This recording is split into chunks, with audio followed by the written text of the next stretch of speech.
Addis Ababa, Ethiopia. Zimbabwe's military took control of the country early Wednesday and detained its longtime leader, President Robert Mugabe, capping a political showdown over Mugabe's apparent attempts to install his wife as his successor.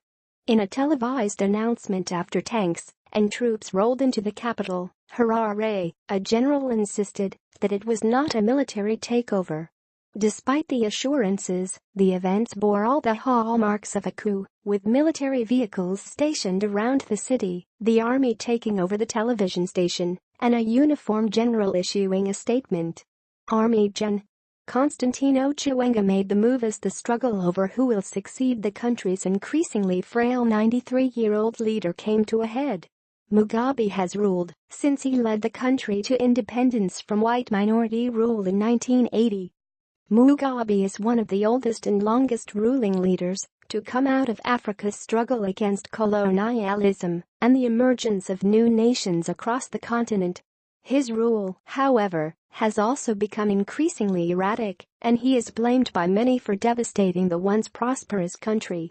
"We wish to make it abundantly clear that this is not a military takeover," said the statement read by Major Gen. Sibusiso Moyo. "We are only targeting criminals around him who are committing crimes that are causing social and economic suffering in the country." The fate of Mugabe and his wife, 52-year-old Grace Mugabe, who increasingly looked set to succeed him, was unclear, but they appeared to be in military custody. "Mugabe and his family are safe and sound, and their security is guaranteed," said Moyo. A tank blocked the road in front of Mugabe's offices, and a large number of soldiers milled around. South African President Jacob Zuma, who is sending high-level envoys to Harare, said he spoke to Mugabe and that he is fine, albeit confined to his home. How Zimbabwe's Mugabe clung to power for nearly 40 years. World leaders said they were monitoring the situation, with British Prime Minister Theresa May calling it fluid. Her Foreign Secretary, Boris Johnson, added that nobody wants simply to see the transition from one unelected tyrant to a next. Zimbabwe is a former British colony. The possible ouster of Mugabe would remove one of the fixtures of African affairs for nearly 4 decades as an unwavering critic of many Western policies and international institutions. Mugabe's supporters hail him for moves such as dismantling white-owned estates and other holdings. Yet he also was reviled as a despot who brutally crushed dissent and allowed the once envied country to sink into a cycle of deepening poverty and stratospheric inflation. Overnight, witnesses reported tanks and soldiers moving around the city along with sounds of gunfire and explosions. By morning, soldiers in armored vehicles controlled major intersections near government buildings. In Harare's central business district, local residents said all seemed normal, as itinerant vendors took advantage of the many closed businesses to sell their wares at intersections. Police and plainclothes agents normally stationed around the parliament building could be seen sitting on the ground, apparently under watch by armed soldiers. Local media reported that several members of the ZANU-PF ruling party have been detained by the military, including cabinet ministers. Political analyst Mike Mavura said it was important for the military to say this was not a coup for reasons of international legitimacy. Watch, model claims assault by Grace Mugabe. "We are not in the 1960s and 1970s anymore, when coups in Africa were left, right and center. I think they are trying very hard to appear progressive," he told the Washington Post.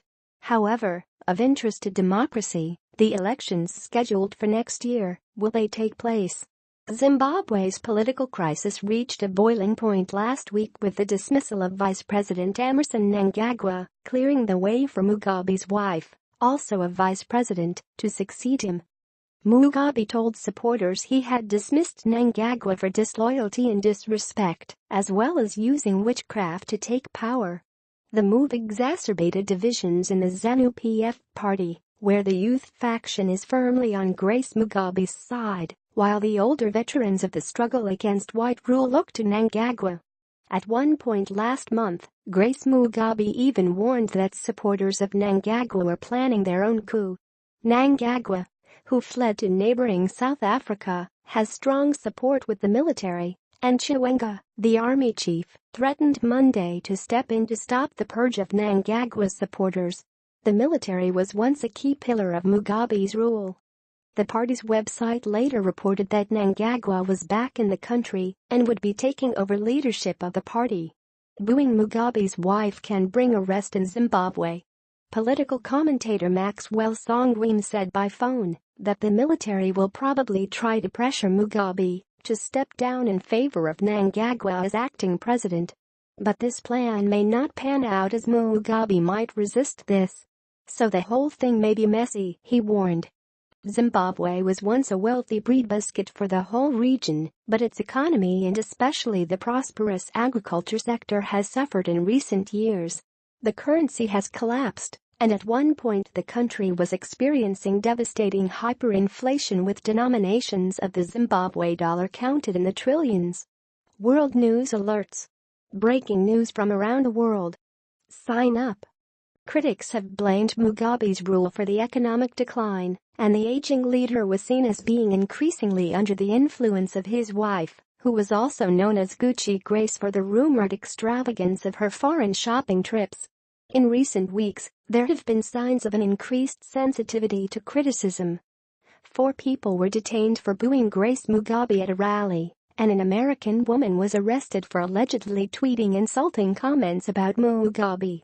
Grace Mugabe was also sought by South African authorities in August after a local model accused her of assault and battery.